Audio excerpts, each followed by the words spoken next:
Siku ya tarehe 21 mwezi Aprili mwaka 2025, taarifa za masikitiko zilitangazwa kote ulimwenguni kuhusu kifo cha kiongozi mkuu wa kanisa Katoliki aliyejulikana kama Papa Francis. Jina lake kamili anaitwa Jorge Mario Bergoglio. Alizaliwa Disemba 17 mwaka 1936 huko Flores nchini Argentina, akiwa kama mtoto mkubwa kwenye familia ya watoto watano ya mzee Mario Jose Bergoglio pamoja na mwanamama Regina Maria Saivori. Najua umesikia vitu vingi sana kuhusiana na Papa Francis, na mimi leo wala sitaki kabisa kukuchosha, bali nimekuletea habari ambazo najua kama sio 7 Media basi hakuna kabisa atakayekuambia habari hizi ambazo ni habari za kizamani na za ndani kabisa kuhusiana na Papa Francis. Papa Francis katika ukuaji wake alisomea masomo ya kemia na alikuwa ni mpambanaji kweli kweli. Na hiyo ni kutokana na yeye kutokea kwenye familia ya kawaida sana kimaisha. Hivyo aliamua kujichanganya kwenye mishemishe mbalimbali ili aweze kupata pesa ya kuendesha maisha yake pamoja na maisha ya kimasomo. Na miongoni mwa kazi ambayo Papa Francis aliwahi kuifanya enzi za ujana wake, basi ni pamoja na kazi ya ubaunsa kwenye night club moja huko Cordoba, ambapo alikuwa akilinda mlangoni na kisha kusimamia masuala ya usafi. Yani yeye alikuwa akihakikisha baada ya watu kuondoka kwenye klabu, basi anasimamia usafi mpaka klabu hiyo inakuwa safi kwa ajili ya kutumika kesho yake.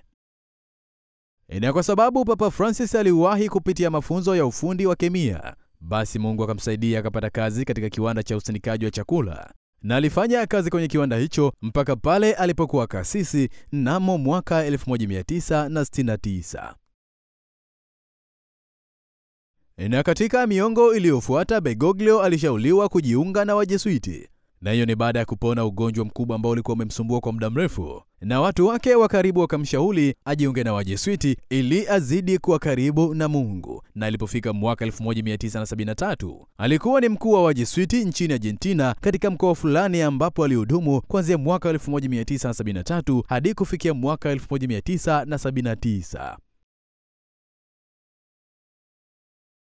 Na kisha baada ya hapo akawa askofu mkuu msaidizi na kumpeleka moja kwa moja kwenye nafasi ya askofu mkuu katika jimbo lake alilozaliwa, ambalo jimbo hilo watu wengi wanalifahamu kama Buenos Aires, ambapo hiyo ilikuwa ni mwaka 1998.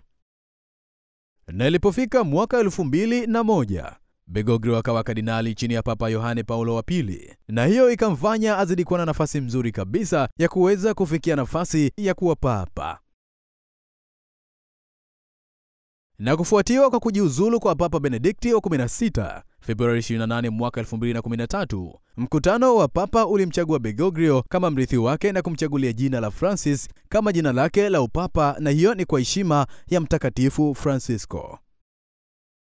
Na Papa Francis alisifika kwa mambo mengi sana mazuri, hasa kwa unyenyekevu wake ambao alikuwa nao, lakini pia msisitizo juu ya huruma ya Mungu, lakini pia kujali masikini na kujitolea kwa mazungumzo ya kidini, ambapo alikuwa ni tofauti kabisa na mapapa wengine ambao walimtangulia.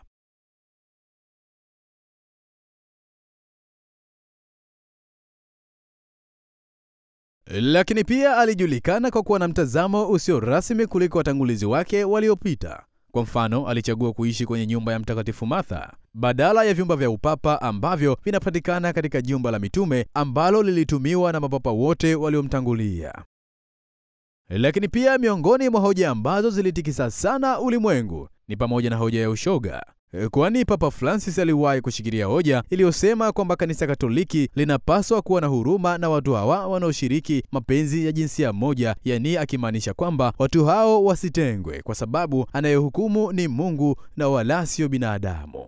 Na hayo ni machache tu kuhusiana na Papa Francis ambaye mazishi yake yanatarajiwa kufanyika Aprili 26. Mimi ninaitwa King DI na hii ni 7 Media.